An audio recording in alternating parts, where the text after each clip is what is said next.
আপনি কি কখনো শুনেছেন কোনো পীর অন্য কোনো মাজারের মুরিদ হয়েছে বা পীর কারো মুরিদ হয়? তারা কখনো অন্যের মুরিদ হয় না, কারণ তারা জানে এটা শুধু শুধু অযথা ভুয়া বিষয়। আমরা ভুকার মতো মুরিদ হয়ে যায় পীরের।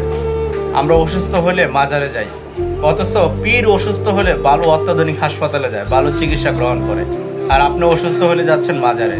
মহান আল্লাহ তাআলার কাছে আপনার সুস্থতা চেয়ে ইবাদত করুন এবং ভালো চিকিৎসা করুন। মাজারে না যেয়ে আপনি ভালো কোনো মেডিকেলে যে চিকিৎসা করুন, আল্লাহর কাছে সন্তুষ্টি লাভের উদ্দেশ্যে মোনাজাত করুন। কোনো পীর আপনাকে সুস্থ করতে পারবে না। পীরের কাছে না যেয়ে আপনি মহান আল্লাহ তাআলার কাছে আপনার ব্যর্থতার জন্য ক্ষমা চেয়ে সুস্থতার জন্য ক্ষমা চান এবং আল্লাহ যেন আপনাকে সুস্থ করে সেজন্য দোয়া চান। কোনো পীর কখনোই আপনাকে সুস্থ করতে পারবে না। পীরের কাছে না যেয়ে আপনার মা বাবার কাছে দোয়া চান, সবচেয়ে বেশি কাজে লাগবে। পীর কখনোই আপনার ভবিষ্যৎ নির্ধারণ করতে পারবে না, কারণ মহান আল্লাহ তাআলা এই ক্ষমতা তাকে দেয়নি।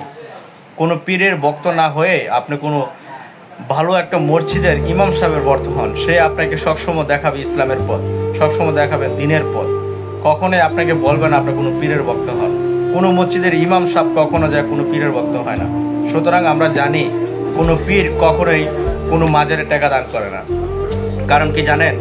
পীর জানে মাজারে টাকা দান করে কোনো লাভ নেই, এতে কোনো ফজিলত নেই। শুধু শুধু আপনার উপার্জিত এত কষ্টের টাকা আপনি পীরের ভক্ত হয়ে, পীরের মুরিদ হয়ে মাজারে দান করতেছেন, আর ওই টাকা দিয়েই অন্য পীরের সঙ্গীরা নেশা করতেছে, সমাজকে দূষিত করতেছে।